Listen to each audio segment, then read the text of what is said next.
Title of the video is Monique defends Shannon Sharpe after clips resurface of her warnings on Club Shay Shay. On Club what, son? The standing top though. Here we go. People keep asking me how I feel about Shannon Sharpe. That's my brother, and I love him. That's how I feel. That's it. And let me say this to y'all. Be careful in your judgments. Be careful in your ridicule. Be careful in your statements. Because we've all not walked the perfect line. We've all had mistakes. We've all taken a fall. We've all had to get up and get to going again. So that is my brother. And I love my brother. And I know what it feels like to be thrown away. I know what it feels like for people to quit on you and give up on you. That won't be me. Shannon Sharpe, that's Shay Shay. Hey, baby, we love him. I know I was doing a show in one city one night. I agree with her, yo. No doubt, 100%. I agree with her. Whether he fucked up or not. Leave them white girls alone. Get back on Shay Shay. Young white girls. Right. Well, I don't know. Leave them white women. I personally feel like leave them white women alone. And get your shit going, man. Fuck that. I'm still supporting them. And somebody said his name, and I heard this woman in the crowd. She was like, boo, and put her thumbs down. I said, bitch, no, you won't do that. No, you will not do that. No, ma'am. Whatever you feeling about my brother, if you ain't got something nice to say, be quiet. That's all. I'm glad, baby. I'm glad. You know, and this is the baby that just wrote this, so they'll know I'm talking to them. When you say your views have changed on Shannon Sharpe, and, you know, after you listen to what I'm saying, you had to go within. And I think if more of us did that, we wouldn't be so quick to give our opinion on somebody's shit. Facts. And an opinion in a way where, oh, I don't like them no more. I don't fool. Except for us, we gonna say all kinds of shit. We got jokes. Right, but we'll turn around the very next video and change our mind. Yeah, it's all good. That was that issue. Yeah, that was yesterday. Right. What's wrong with that? Nobody, we don't give a damn. nobody don't change their mind the next day. You know what I'm saying? We definitely did some hit pieces on Shannon Sharpe. Yeah, no but doubt. now we won't fuck with him. You know what I'm saying? He all right. We wish your brother well. Right, we wish him well. You think he did all this just to prove he wasn't gay? Fucked up niggas still call him gay. Son, we don't know that. All we know is he was sitting courtside with his stylist, and you got to put a picture in there. Right. You got to tell me, nigga. All right. No more. What'd he do to you? Those were his choices and decisions. Still a beautiful brother. Still won't throw him away. I don't think he did nothing worth throwing away. I think he just made some mistakes. Yeah, he got jammed up. Yeah. They trying to take all his money. God damn. That was Monique holding down for Shannon Sharpe, man. I appreciate everything she said right there, because she make a lot of. Shout out to Stacy. Shout out to Stacy. Especially coming from the position of someone that needed a lot of grace. All right. I must say this though. I do understand the people using his situation as a teachable lesson, you know, a cautionary tale. I definitely understand that point. It should be used as a point of reference for discussion, like some shit to look out for all the young men or powerful older men out here. Like, you should look at the situation and discuss it thoroughly and say, this is what we need to avoid moving forward. You feel me? But it does get a little weird when some people seem to be celebrating what's happening to them, because yes, it can be your day, and your day may come from someone falsely accusing you. But That's the truth. He would be all cocky and shit. Well, not even just falsely accusing you, son. We all at times we go through pitfalls in life. You have plateaus and you have pitfalls. Right now, Shannon Sharpe is right. But I also feel like niggas need to toughen up. So what? So you fell. People made fun of you, and now you back. Just man the fuck up, nigga. Saying the point of, you know, being careful about the position that you put yourself into. So there's a lot of things to take away from the situation, all right? But as I've said before plenty of times, I do hope situations like this make Shannon Sharpe have more grace when he speaks on athletes in certain type of ways when it comes to certain situations, because he is someone. Now that's something. Maybe he did pass a lot of judgment of his own. Yeah, quick. But now perhaps he'll be a little more empathetic. Like, yeah, it should be happening. Yeah. It is easy to get jammed up.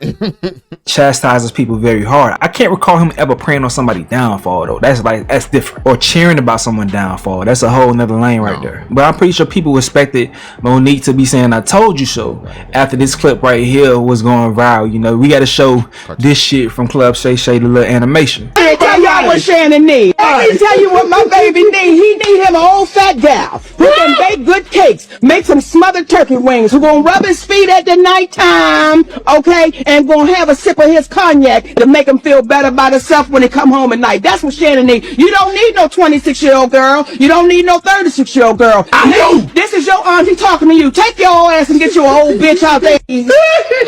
That can love.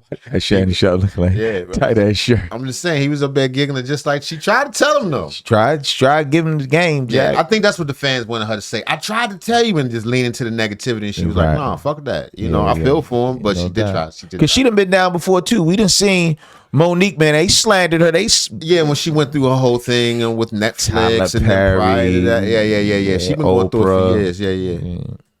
Oh, you trying to hang out with these young bitches and you can't do it, Shannon. You just can't do it. Damn, boy. When they want you to go for the 4th round, you looking at her like, bitch, listen, you want some money to go to Starbucks? Yeah, because I can't go no further. If you get your older girl, when you get to that 4th round, she's going to say, hold on. Let me go get you some eggs and cheese and some toast with apple butter, because that's going to get your energy back up. Hell nah, but I just said some toast with apple butter, nigga. God damn, I had apple butter with some marmalade on your shit. do a little laundry real quick to clean this up. I reported that there probably was a settlement reached in regards to that second lawsuit that Club Shay Shay and Ocho Cinco and Nightcap them had as well, in regards to the lady that's in the Usher video. But Shannon put this out right here saying there are several inaccurate reports, media reports, that speculate on monies being paid to Miss Tillman. These statements are completely false. So I'm guessing there's no. So did they settle it without money? Because she said she wasn't necessarily in it for the money. She wanted them to, we retract it and speak up and let people know she wasn't married. Yes, sir. We covered that. You're right. We did so that. I don't know if that means that, or does it mean that the case is still going on? We don't know. We'll look into that. We'll let y'all know. That was paid out to her, so they must have reached a very chill settlement, which is good, meaning that she sincerely just wanted them to take the things down. That means she sincerely wanted them to take the things down, remove it from everywhere, and then she would have been fine moving forward. You gave them an opportunity to even be able to retract it, just to apologize. You sent out emails, letters, you've spoken with people, the producers over there, everything, and still they chose not to take it down. Absolutely. So when it all began, this is back in April, many people are just hearing about it now, and that shows I'm not into trying to get a media hit about this. It got picked up. I'm not even sure how. I'm not really talking about the nuts and bolts of the case, but this case is about Shay Shay Media. It's about Pink Deer, the production company that was not fact checking it, or if they did, they did not care enough. I sent emails, I sent letters. Clearly they opened it, they responded, because they made it private. They did not take it down, and it didn't take it down immediately. And even as of July 31st, things were still on ways to find it on their podcast, on Apple and their other mediums in which they do it. And this is a multi-billion-dollar industry. And right now, as it stands, there's no oversight, there's no regulation, and there's nobody calling anyone on the carpet when they're earning tens of millions of dollars for clicks, likes, and follows and through advertisers. They don't have the overhead that you guys have here. They can have two men, a microphone, and a producer that's supposed to fact check, and they're not doing right by that. And as a private citizen, my rights were encroached upon. This is wrong, and something needs to happen about this. And I said, you know what, I'm going to see you in court, since they did not want to do the right thing. It's very reasonable, especially for her not Shannon them saying it wasn't even about money. That's very reasonable. Respect. She didn't want her name drugged, because her name was drugged through the mud. I guess they were the biggest to report on it. But it was all over the internet. You can't get everybody, we did see her tongue on what she was licking. Yeah, she did lick them cherry balls though. She split them in half. Both of them. I didn't.